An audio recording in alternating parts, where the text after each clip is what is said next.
Hi everyone and welcome back. It's the very first Monday guide of the year, so I thought I'd start off with a small treat to myself. Yes, it's Navy, but better than that, it's the most underrated ship of them all in HOI4. It's the battle cruiser that I will focus on. So, when most players design their main fleets or doom stacks, they usually make the design choice between the battleship or the carrier. Because why would anyone want to build a battlecruiser? It basically looks like a battleship, costs almost the same, but have much worse armor. That's at least the look at it at first glance. But the battlecruiser is a very good ship, and it is a viable option to build your main fleet around. The real question is just when and why, which I will try to dig into in this guide. So yeah, let's get started.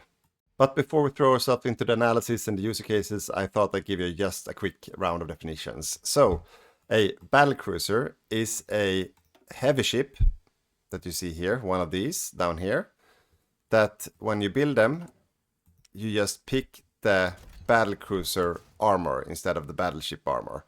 So if you go for a battleship armor, you basically get more armor, a little bit of higher cost.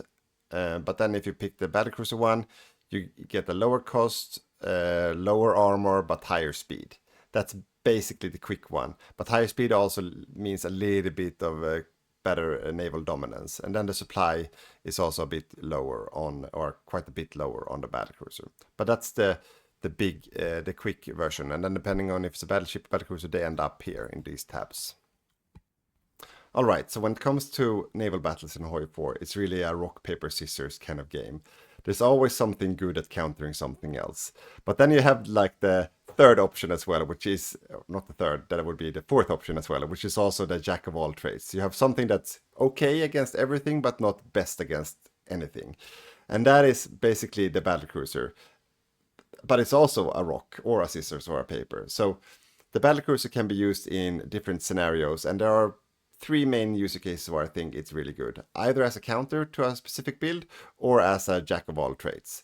And I would take you through those three options right now. Alright, so option number one, that is that you're fighting carriers, but you don't want to build carriers yourself. You want to go for a black boot build, basically a battleship build, but you want to be able to defeat carriers. So scenario could be that you play the UK, but you're going to the Pacific, or you play the US or Japan, and you know that the opponent will probably go for carriers, but you don't want to go for carriers yourself, then this is a viable option. You go for battlecruisers.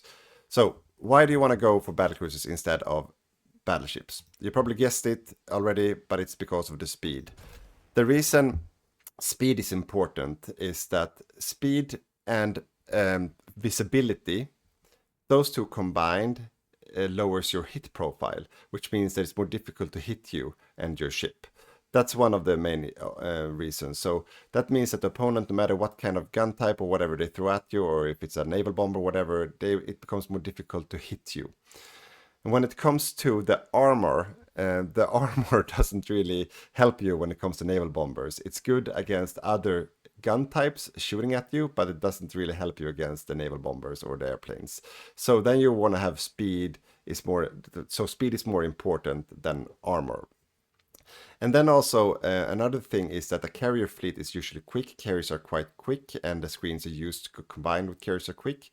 If you use battleships, they are really slow usually. But if you focus on battlecruisers, they are much quicker, or you can build them much quicker, which means that you have an easier time engaging and catching up with the carriers as well. So all in all, that would probably put you in a position to build something like this. So this is a 36 tech carrier, but with 39 tech main guns. And then you would do, I could do it like this. So this would then be a rather quick ship, a battlecruiser, but with quite a lot of anti-air as well. So that would be like some kind of default. And then of course you can throw it around and say, okay, if you're fighting that and that, you might want to have more anti-air or more of this and that.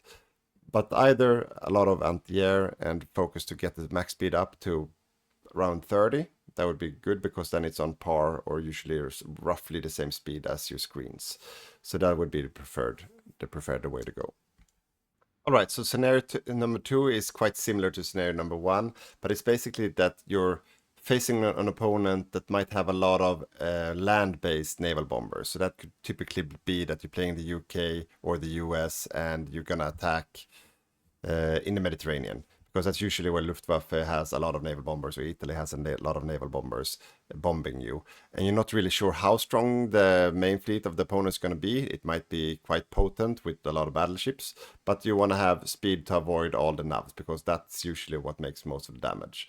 In this scenario, when you're not uncertain about the naval build, but you think it's a battleship build, but there will probably be a lot of airplanes coming at you, then the battlecruiser would probably be the preferred option as well.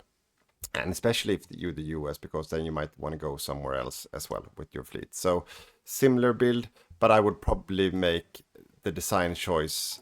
If you look at the specifics, I would probably put more like these dual purpose guns, so it's a little bit better against screens as well. All right, scenario number 3, you want to go for capital ships with the battlecruisers yourself, because you don't know what your opponent's going to do. So it could be that you either place, the US, and you don't know if you're going fighting in Japan, or you need to help out in the Mediterranean, or you're being Japan and you don't know if the US is going to go for a battleship build or carrier build, or the most common scenario, you're playing the UK and you don't know if you're gonna end up fighting in the Atlantic, the Mediterranean, or the Pacific, or you might want to do everything. So depending on your opponent, then you can adjust your refit basically, and your doctrine. So you could then, for example, start with an all-round battleship setup like this, with the dual purpose guns, and then you're good against everything, but not perfect against anything. And then if it turns out, okay, I'm fighting a battleship build now in the Mediterranean, and there's no air cover, or I'm fighting Japan and they went for a battleship build, then you can just change it to be more light attack heavy, so you can run down those screens quicker. Or you might even want to have more heavy batteries added to it, but that's more costly and not as quick refit. Or if you're playing fighting carriers, then you just refit to more anti-air and so on. You could also, part of that, of course, change the doctrine. So you do, for example, the fast battleships if you're fighting battleships, and you do the anti-aircraft, for example, if you're fighting carriers. That could be I'm gonna move this. That could be an option, for example, that you make those different design choices, and also the spirits, that you pick them accordingly depending on the opponent that you're fighting. And basically, no, if you're fighting a battleship build, yes, then building battleships yourself is better. So you could reconsider refitting the armor as well on your ships, but that might be too time consuming and too costly. But then again, the difference is really like, yes, you have lower armor yourself, but you're also more difficult to hit. So it's not that bad. You still have the same damage output, or even, to be fair, if you go for this new doctrine, the fast battleships, you even have more heavy attack than if you would have battleships. So it's not all shit. You can quite easily win against a battleship build with battlecruisers.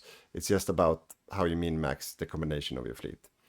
But then again, you're really quickly adjustable to then just refit a little bit, and then you go out and fight carriers by just adding some more anti-air to your ships, or you just use all around from the get-go. That's actually fine as well. So it's a very versatile build, and it's like the jack of all trades, where you just adjust a little bit and you can fight anything that's gonna get thrown at you. Before moving on to the next part, I just want to say that most of you watching this are yet not subscribers to the channel, so please hit that subscribe button if you want to have a new guide from me and Boppus every Monday. If you really like what we do, and you also want to support us and keep this circus of nerdery on the road, then you can consider becoming a patron, and you will also receive an additional guide every second Thursday coming from us, and Discord access and a lot of other small bits and bobs. So check it out, it's in the description somewhere, I think.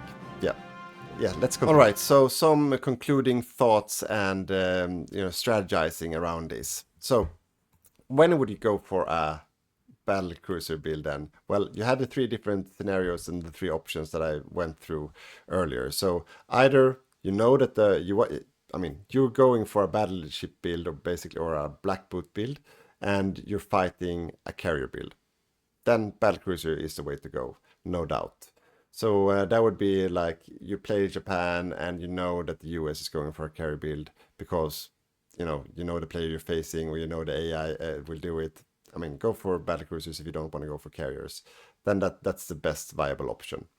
Or basically scenario number 2 or 3 then, because 2 was the land-based navs. But scenario number 3, you don't know what your opponent is going to do. And in this scenario, I would recommend doing something like this. And this is something I've done in many multiplayer games, and it's a very viable option to your build. And that is basically you start off with the, I'm going to show it, the basic 36 heavy ship. You put on the battlecruiser armor 2 from the start. You put on the engine 2, and you put on like the heavy battery 1. And then you build like 16 of these, or a lot of them. And then you make sure to spy on your opponent. And then just before the war starts, if you play historical, by 39, you make sure to get all the latest techs when it comes to radar, computer, radar, and then of course all the gun types and so on. So you have everything you need for 39 tech, and then you refit the whole ship depending on what you're facing. So if you're facing, okay, it turns out to be a carrier build, then you do with AA everywhere on the ship, and then you refit to the 39 guns and so on. But you might even want to have more AA like this. Yes, like this, for example. Or, okay, I'm still not sure what they're doing because I failed in my scouting. Then you keep it all around. Or, okay, it's a battleship build or some kind of hybrid build. Okay, I'm gonna keep a lot of light gun attack, and I'm gonna refit the engine and make sure that, I'm good all around. That could be an option. Or if you're 100% certain quite early that the opponent is actually going for a battleship build, then you could still refit into battleship armor, and that's the beauty of it. It takes a bit longer, but you can still do it. So you keep you have most of the options still available for you in a battleship build, and you can also wait with the last doctrine choices until you really have to as well. So, and also the maybe not the doctrines now with the new system, but you could at least wait with some of the spirits as well. So there's a lot of design options you can make last call once you know what your opponent is doing. But the quicker you know, the more you can adjust. But you want to queue up all those battleships early, or battlecruisers early, so you can just refit them to what you need later. So that's really the beauty of battlecruisers. You still have so many options you can adjust last minute to the opponent and then win, so you don't lose in rock, paper, scissors kind of game. So yeah, I think that's my argument for battlecruisers. There might be a lot of you that don't agree to me, of course, and it's no science to this. This is just my experience playing the game and playing both single player but mostly multiplayer. And please comment if you have different takes on it. There might be a fourth and a fifth option to be using battlecruisers that I don't think about right now. Of course there is, but please share them with me in the comments. And yeah, see you not next week, that's Boppus the week after.